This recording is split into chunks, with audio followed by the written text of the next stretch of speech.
김주애가 갑자기 안 보이는 이유 정말 우연이라고 보십니까? 많은 분들이 김주애를 사실상 확정된 후계자로 알고 계세요.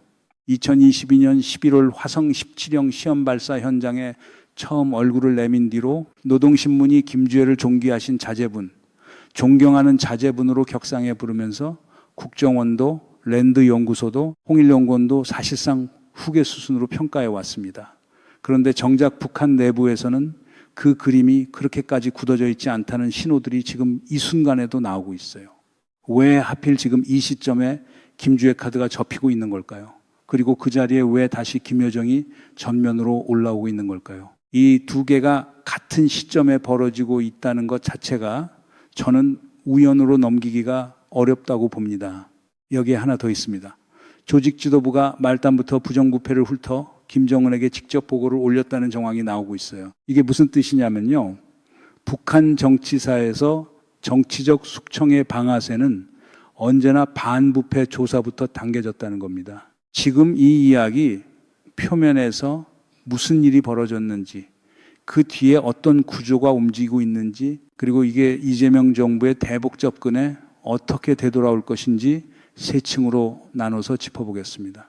이건 단순히 북한 지도자 딸의 근황 이야기가 아닙니다.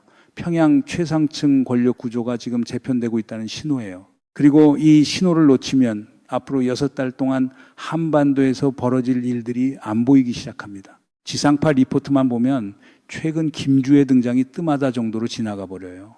그런데 지금 벌어지는 일은 그 정도 톤으로 정리될 사안이 아닙니다. 조직 지도부가 움직였고 총정치국 안에서 사람이 사라지고 있고 김여정이 다시 스포트라이트로 올라오고 있어요. 이 세 개가 동시에 발생했는데 이걸 각각 별개 사건처럼 다루면 그림이 안 잡힙니다. 그래서 오늘은 세 개의 층으로 내려가 보겠습니다. 표면에서는 김주애의 부재와 김여정의 재부상, 그리고 총정치국의 이상 신호를 짚습니다. 그 아래에서는 조직 지도부라는 칼을 김정은이 지금 이 시점에 다시 뽑아든 이유를 봅니다. 그리고 마지막 층에서는 이 흐름이 이재명 정부의 대북 대화 재개 시도와 한반도 안보 판도에 어떤 파장으로 되돌아오는지를 짚어보겠습니다. 먼저 표면부터 정리해 보겠습니다.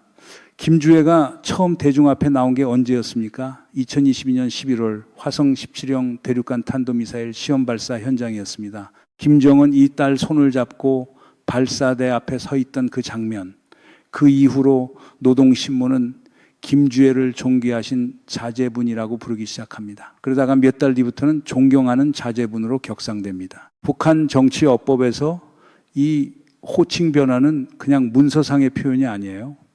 위상의 정치적 승인입니다. 북한 매체의 호칭 체계라는 게 사실 서열 지도예요. 동지로 부르면 당간부, 원수님으로 부르면 최고 지도자, 자제분으로 부르면 그 다음 세대 지도자 후보란 뜻입니다. 그런데 이 호칭이 존귀하신에서 존경하는으로 격상되는 건 그 서열 지도 위에서 상단으로 한 칸 올라간다는 신호였어요. 별거 아닌 형용사 하나가 아니에요. 북한 정치에서는 이런 한 단어가 조직 인사보다 더 무겁게 익힙니다. 그때부터 우리 국정원, 미국 랜드연구소, 통일연구원까지 대부분의 분석기관이 사실상 같은 결론을 냈어요. 김정은이 딸을 후계 카드로 노출하기 시작했다는 겁니다. 국제언론은 북한 최초의 여성 후계자 등장 프레임으로 넘어갔고 이 프레임이 지난 몇 년간 거의 그대로 굳어져 왔어요. 그런데 이 프레임에 균열이 가고 있다는 신호가 지금 나옵니다. 올해 들어 김주애 공개활동 빈도가 눈에 띄게 줄었다는 관측이 이어지고 있어요. 그리고 여기에 하나 더 붙는 증언이 있습니다. 북한 사람들에게 김주애가 정말 후계자냐고 물어보면 A하고 웃어 넘긴다는 겁니다. 여론조사 통계보다 이 반응이 더 정확할 수 있어요. 왜냐하면 통계는 조작할 수 있지만 사람들의 웃음은 조작이 안 되거든요. 김주애 쪽이 뜸해지는 동시에 김여정이 다시 전면에 나옵니다. 노동당 선전선동부 부부장이라는 공식 직함은 그대로예요. 그런데 최근 대남대미 성명이 다시 김여정 이름으로 쏟아지고 있습니다. 지금 북한에서 제일 힘이 센 사람도 김여정이라는 관측이 대북 소식통들 사이에서 조용히 다시 힘을 얻고 있어요. 김여정의 이력을 잠깐 짚어드리면요. 2020년 6월 남북공동 연락사무소 폭파를 명령한 게 김여정 명의 담화였습니다.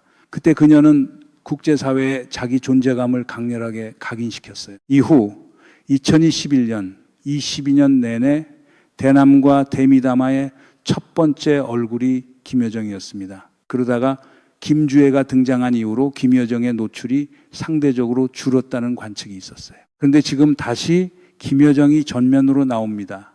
이 진자운동이 왜 지금 다시 김여정 쪽으로 되돌아왔느냐?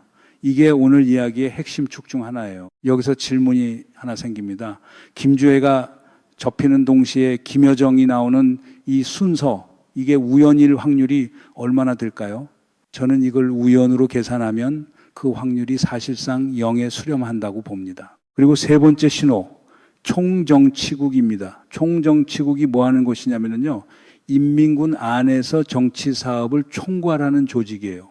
사상, 인사, 감시, 이 세 축을 다 쥐고 있습니다. 이 조직이 흔들리면 군대 전체가 흔들려요. 김정은 집권 이후 총정치국은 여러 차례 물갈이를 겪었습니다. 리영호가 2012년에 날아갔고 이후 최룡해, 황병서를 거쳐 김수길, 그리고 권영진 라인으로 이어지는 동안 최고 위급 인사가 반복적으로 정리됐어요.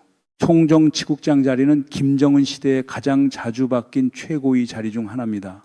이유는 단순해요. 그 자리에 있는 사람이 군을 실질적으로 장악하기 때문에 통치자가 조금이라도 흔들림을 느끼면 그 자리부터 손을 대는 겁니다. 그런데 지금 다시 총정치국 안에서 사람들이 사라지고 있다는 증언이 나옵니다. 총정치국 안에서도 죽어가는 사람들이 수두룩할 거라는 표현이 나올 정도예요. 여기서 하나 놓치면 안 되는 게 있습니다.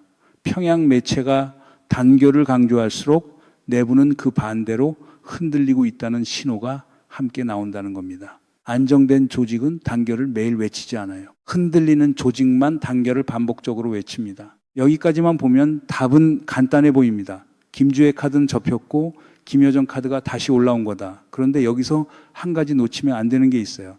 그래서 결국 이런 그림이라는 거죠. 김주애는 아직 어리고 정치적 위험이 크니까 뒤로 잠깐 뺀다. 그동안 이미 검증된 김여정이 대외 얼굴을 다시 맞는다. 남매 사이의 역할 분담. 여기까지가 대부분의 해석입니다. 이 정도면 뉴스 한 꼭지로 정리할 수 있는 사안이에요. 그런데 이쯤에서 다들 놓치고 있는 부분이 하나 있어요. 김여정의 재부상은 김주애의 대체가 아니라 김주애의 엄호라는 시각입니다. 지금 평양 안에서 진짜로 움직이고 있는 건 후계 라인의 교체가 아닙니다. 후계 라인을 지키기 위한 대숙청이에요. 같은 시점에 조직 지도부가 움직였고 총정치국 안에서 사람이 사라졌고 김여정이 대외 성명을 쏟아냈고 김주애는 화면에서 지워졌습니다. 이 네 가지가 한 달 안에 겹쳤어요. 이게 정말 우연일 확률이 얼마나 될까요? 우연이 아니라면 이건 누가, 왜, 이 순서로 짠 시나리오인지 이 질문을 해야 답이 나오기 시작합니다. 자, 그럼 조직 지도부부터 뜯어보겠습니다. 이름만 들으면 인사 관리하는 부서 같아요. 실제로는 훨씬 무섭습니다. 노동당의 조직부인데 겉으로는 인사와 조직 관리, 안으로는 감시, 처벌, 그리고 숙청을 담당합니다. 김정일 시대의 이 조직이 왜 그렇게 두려운 이름이었냐면요. 여기에 이름이 오르면 사람이 사라졌기 때문이에요. 김정은도 이 장치를 그대로 유지하고 오히려 더 강화했습니다. 북한 정치에서 반부패 조사는 언제나 정치 숙청의 표준 전주곡이었어요. 안부패로 시작해서 정적 제거로 끝난 그림. 우리는 이미 20세기 소련에서 본 적이 있습니다. 스탈린이 그렇게 했고 김정은도 집권 초 그렇게 시작했어요.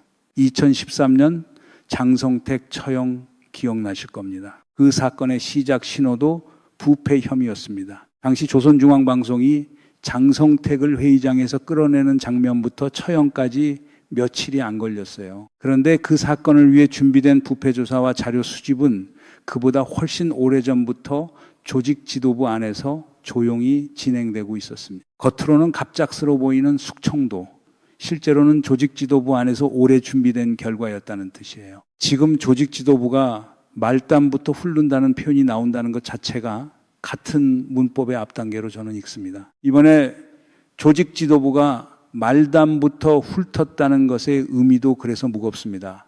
말단을 훑고 중간을 조이고 그다음이 상층이에요. 지금 좀 높은 사람들은 바들바들 떨고 있을 겁니다. 눈에 찍히면 안 된다. 이 한마디가 지금 평양 최상층의 공기예요. 왜 하필 총정치국을 훑을까요? 이유가 있습니다. 총정치국은 군의 정치적 신뢰성을 담보하는 조직이에요. 인민군 안에서 사상검열, 인사, 감시, 세 축을 다 준다는 뜻은 군 지휘부가 누구 편에 서느냐를 이 조직이 결정한다는 뜻입니다. 후계 시나리오가 어떤 형태로 가든 이 조직이 흔들리면 후계 자체가 성립이 안 돼요. 김정은은 집권 이후 총정치국장을 여러 차례 교체해 왔습니다. 지금 다시 총정치국을 훑는다는 건 후계 시나리오를 앞두고 군의 충성도를 재검증하고 있다는 뜻으로 저는 읽습니다. 여기서 다시 모순하나 김정은이 여전히 안정적으로 통치하고 있다면 이 정도 규모의 군 정치 조직 물갈이가 왜 필요합니까? 안정의 신호가 아니에요. 불안의 신호입니다. 이거 웃을 일이 아닙니다. 총정치국이 정치를 총괄하는 조직인데 지금 총괄할 사람이 없어지고 있다는 게 이 상황의 아이러니예요. 자, 그러면 한번 보세요. 이 판을 짜서 이득을 보는 사람이 누구일까요? 이 질문 하나만 따라가도 그림이 정리됩니다. 첫째, 김정은. 통치 안정을 재확보하고 후계 옵션을 손에 쥔 채로 남깁니다. 둘째, 김묘정. 대외 얼굴을 다시 얻고 김씨 가문 안에서 지분이 커집니다. 셋째, 김주애. 당장은 뒤로 빠지지만 판이 정리된 뒤에 다시 나올 명분을 얻어요. 세 사람이 다 이득을 보는 그림입니다. 그리고 잃는 사람은 총정치죄의 총정치국 안에 물갈이 대상이 된 간반부 그리고 그 아래로 이어진 부패조사 대상들이에요. 타이밍은 왜 하필 지금일까요? 여기가 이 이야기의 두 번째 모순이 나오는 지점입니다. 보통 후계 정지 작업은 통치자가 자신의 통치 후반기에 진행합니다. 그런데 김정은은 아직 40대예요. 통치 후반기라기엔 시점이 너무 이르죠. 그럼 왜 지금 서두르는가? 세 가지가 겹칩니다. 이재명 정부가 대화 재개 신호를 여러 번 냈고 한미일 협력이 재조정기에 들어갔고 러북 결탁 이후 내부 결속의 필요성이 올라갔어요. 이 세 개가 겹친 시점에 후계판을 정리하기 시작한 겁니다. 여러분이 이 뉴스 첫 문장 보시고 뭔가 이상하다고 느끼셨을 겁니다. 그 감각 정확했던 거예요.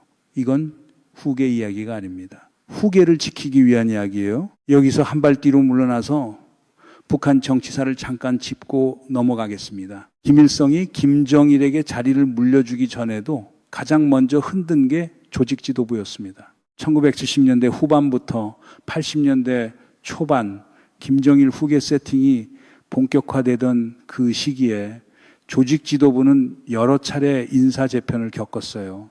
후계자를 만든다는 건 곧 후계자 옆에 세울 사람을 고르고 반대로 갈 사람을 미리 걸러낸다는 뜻이었기 때문입니다. 우연이 아니에요. 북한 후계 정치의 문법입니다. 그리고 김정일에서 김정은으로 넘어가던 2011년 전후에도 같은 문법이 반복됐어요. 반부패라는 이름으로 시작된 조사가 결국은 새 통치자 옆에 세울 인물과 아닌 인물을 가르는 도구가 됐습니다. 그리고 김정은 자신이 그 문법을 가장 최근에 재현한 사람이에요. 2011년 김정일 사망 직후 김정은이 가장 먼저 손을 댄 게 어디였습니까? 총정치국이었고 조직 지도부였습니다. 리영호를 2012년에 날린 것도 장성택을 2013년에 처형한 것도 모두 이 흐름의 연장선이었어요. 아버지 통치기의 인물들을 조직 지도부의 이름으로 정리해내면서 자기 시대를 열었던 겁니다. 그 문법을 지금 자기 딸을 위해 다시 꺼내든 거예요. 아버지가 자기에게 물려줄 때 쓴 도구를 자기가 딸에게 물려주기 위해 다시 쓰는 겁니다. 그럼 지금 이 그림 어떻게 봐야 할까요? 저는 이렇게 정리합니다. 김주애가 사라진 게 아니라 김주애 카드를 지금 뺀 겁니다. 이 판이 정리되기 전까지는 김주애를 노출하는 게 오히려 위험해요. 반부패 조사가 상층까지 올라오는 국면에서 후계자 후보를 전면에 세우면 그 후보 자체가 표적이 됩니다. 그래서 뒤로 잠깐 뺀 거예요. 대신 단서, 강한 후계자를 만들려면 그 전에 흔들리는 조직부터 정리해야 하는 겁니다. 지금 평양이 그 국면에 들어가 있어요. 그럼 이 그림이 38선 남쪽에 있는 우리에게는 뭘 의미할까요? 이재명 정부는 취임 이후 대북 대화 재개 신호를 여러 번 발신해 왔습니다. 판문점 라인 재가동, 조건부 인도적 지원, 남북 군사 실무 접촉 검토 방향은 분명했어요. 취임 100일 담화에서 대통령은 대북 관계의 재설정을 명시적으로 언급했고 통일부 장관 인선 자체가 대화 재개 쪽의 신호였습니다.